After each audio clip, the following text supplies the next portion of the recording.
경제 소식을 빠르고 친절하게 전달해 드립니다. 네, 오늘 굿모닝 경제는 주원 현대경제연구원 경제연구실장과 함께합니다. 실장님 어서 오세요. 네, 안녕하십니까. 네, 실장님, 오늘 가계소득 이야기부터 좀 해보겠습니다. 그 물가 상승을 고려한 실질 소득이 1년여 만에 증가세로 돌아섰다라고 하는데 네. 이게 실제 살림은 저도 그렇고 좀 체감상 더 팍팍하게 진 것 같거든요. 어떻게 보세요? 그러니까 이제 실질 소득이라고 하면 우리가 보통 월급 통장으로 찍힌 건 명목 소득이고 예.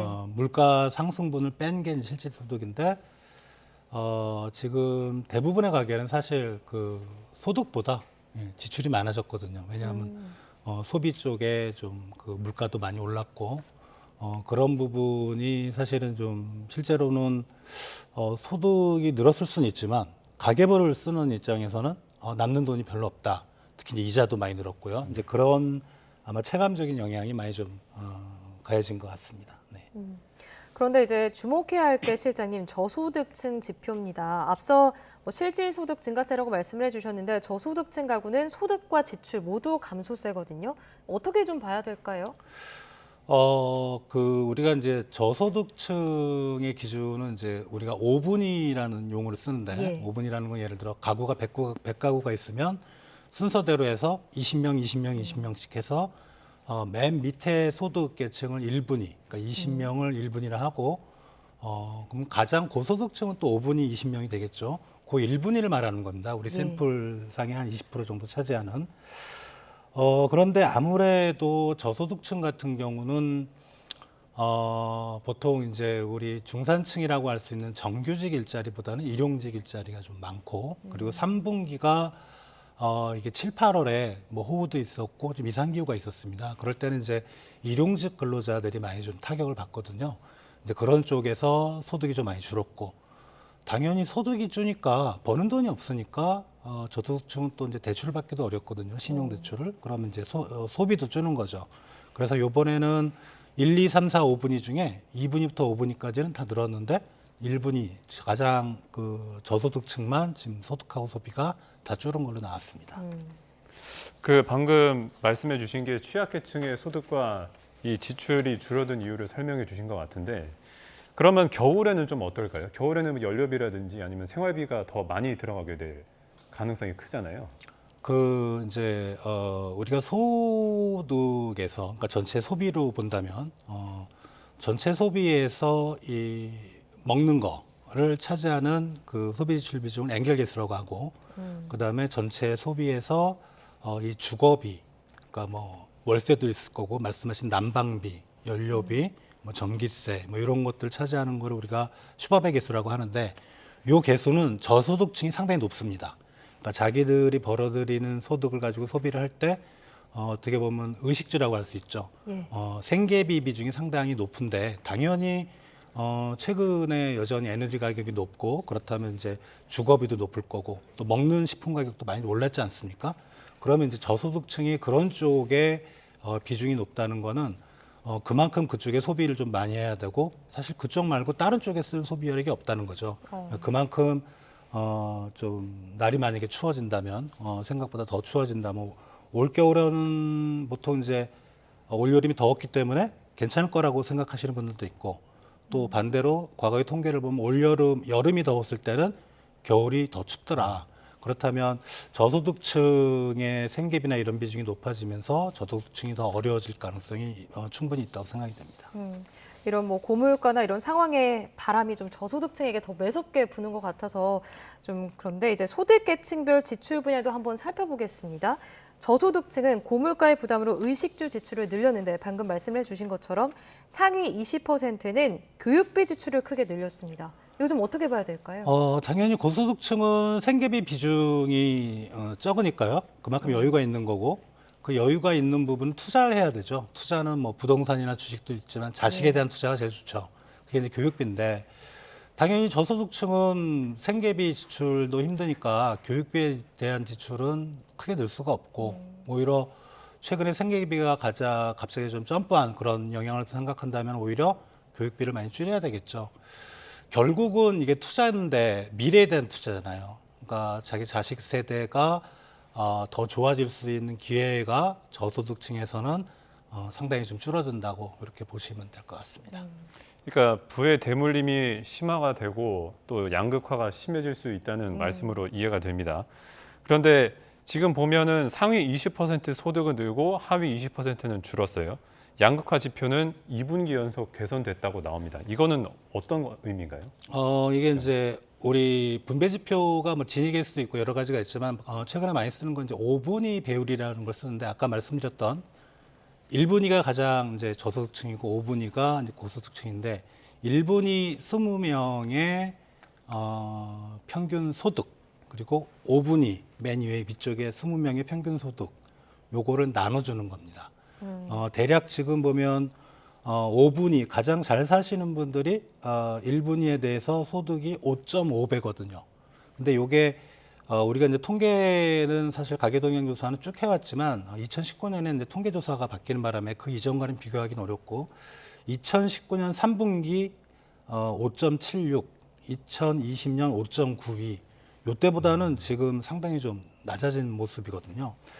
다만 이제 우리가 좀 생각을 해봐야 되는데 이게 정말 우리가 소득 분배 지표로 정말 잘 판단이 되는 건지 왜냐하면 1분위 같은 경우는 이제 소득은 감소를 했지만 세금이나 이자 이런 거는 오히려 이제 최근에 정부의 어떤 복지 정책이 쭉 오면서 그런 것들은 또 오히려 줄거든요. 이제 그럴 경우는 우리가 이제 가처분 소득 개념으로 사실 소득 그 분배 지표를 씁니다. 가처분 소득이라는 거는 그런 것도 있고 이제 정부가 지원해준 이런 것도 이제 소득을 합하거든요. 그래서 그럴 때는 이제 5분위 배율은 분명히 좀 개선되는 모습이긴 한데 그냥 뭐 정부 지원이라든가 이런 그 직접적인 거 빼고 아니 간접적으로 도와주는 거 빼고 그냥 오히려 시장 지표만 보면 그러니까 자기가 순수하게 그냥 일해서 번 돈 그것만 딱 놓고 보면 지금 5분위 배율은 오히려 악화돼 있습니다. 네.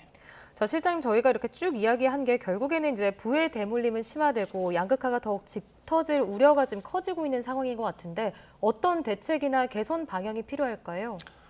일단은 정부가 복지 정책으로 틀어막는 거는 사실 일시적인 효과이거든요. 그러니까 예. 한 번 쓰면 없어지는. 그렇다면 이제 기회를 넓히는, 그러니까 우리가 계층 사다리라고 하는데 이런 좀 저소득층에서 중산층으로 넘어갈 수 있는 그런 계층 사다리라는 정책을 많이 써야 되고 가장 핵심은 일단은 아까 우리 말씀을 나눴던 교육입니다. 사실 우리나라는 교육 투자를 통해서 그 인적 자본의 질이 높아지면 그 사람이 사회에서 성공할 확률이 더 높은 사회거든요. 예. 그런 걸 볼 때는 정부가 이런 그 교육 투자에 대한 특히 저소득층에 대한 그런 쪽의 비중을 어떤 정책적 비중을 높여야 된다고 생각이 듭니다. 네, 알겠습니다. 이제 실장님 주제를 바꿔서 좀 부동산 얘기도 좀 해보겠습니다. 전국 아파트 가격이 19주 만에 상승을 멈췄다고 하는데 이 어떤 현상인지 좀 설명해 주시죠. 일단은 2020년쯤으로 생각하는데 그때 이제 꼭대기를 치고 부동산 가격은 쭉 매매 가격은 떨어졌다가 올해 한 봄쯤부터 좀 올랐죠. 올라오다가 그게 19주니까 한 6개월 정도 되겠네요. 6개월 아마 5개월 정도 되겠는데 오르다가 이제 다시 좀 둔화되는 그런 모습이고요. 이게 뭐 여러 가지 원인은 있겠지만 일단은 그동안 올랐던 거는 좀 저가로 나왔던 이제 그런 아파트들이 많았고 그런 급매 물량이 소화되면서 좀 기존의 정상적인 아파트 가격도 좀 소화되고 그래서 가격이 좀 오른 측면이 있었거든요. 다만 이제 여전히 금리가 너무 높죠. 예, 금리는 사실 부동산 시장에서 가장 중요한 수요적인 여건인데 그런 쪽이 높다 보니까 이제는 좀 올라가는 걸 멈추고 좀 둔화되는 이제 그런 모습을 보이는 것 같습니다. 지금 이렇게 서울 외곽 지역에서 시작된 집값 하락세, 부동의 강남권으로도 좀 확산하고 있는 것 같습니다. 강남 아파트 값이 7개월 만에 하락했고 또 서초구도 지금 상승세가 멈췄거든요. 왜 그런 거예요? 어떻게 봐야 될까요? 이게 강남 지역은 사실 그 부동산 시장의 바로미터라고 그러죠. 예, 예. 거기 오를 때는 거기가 먼저 오르고 떨어질 때는 거기가 먼저 떨어지는 그런 모습이고 또 강남구도 아까 말씀드렸던 저가 매물은 이제 거의 다 소화가 됐습니다. 그래서 지금은 이제 호가의 격차가 큰 것 같아요. 비싸게 팔려고 하시는 분들은 꽤 있지만 그 가격을 따라서 사시려고 하는 분은 거의 없고 그리고 강남구는 지금 31주 만에 하락했거든요. 많이 올랐어요. 예, 예. 반등을 많이 했기 때문에 하락할 타이밍도 됐고 그런 걸 볼 때는 지금 강남구 쪽이 뭐 가격이 주춤하거나 떨어지는 모습이 일시적일 것 같지는 않다. 그런 생각이 좀 듭니다. 일시적이지 않을 것 같다. 그럼 이게 단기 조정일지 혹시 2차 하락장일지 여기에 대해서는 좀 의견이 분분한데 네. 실장님 개인적으로 좀 어떻게 전망하십니까? 둘 다 맞을 수 있고요. 근데 우리가 1차 하락기는 아마 올해 봄까지 떨어졌던 그 가격인데, 가격 하락폭인데 그때가 많이 떨어졌거든요. 그래서 좀 반등하다 다시 떨어지는 건데 개인적으로는 조금 더 떨어질 수 있지만 1차 하락폭만큼은 아닐 거다. 왜냐하면 과거 우리가 부동산 침체기를 보면 그 폭 정도에서 뭐 조금 더 떨어진다든가 고폭 정도로 떨어지고 말았거든요. 그래서 부동산 가격이 더 떨어지긴 어려운데 다만 이제 관건은 이게 어디까지 떨어질 거는 이제 시장 금리의 향방입니다. 특히 이제 우리 기준금리라든가 미국 연준의 정책 금리가 내년에 하락할 것이라는 그런 기대가 있는데 하락 시점에 대해서는 아무도 지금 장담을 못 하고 있어요. 그 하락을 스타팅을 끊는 그 시점이 길어지면 길어질수록 부동산 지금의 이제 하락세는 조금 더 길어질 수 있고 그게 땡겨지면 조금 하락하다가 다시 반등할 수도 있고 이제 그런 상황입니다.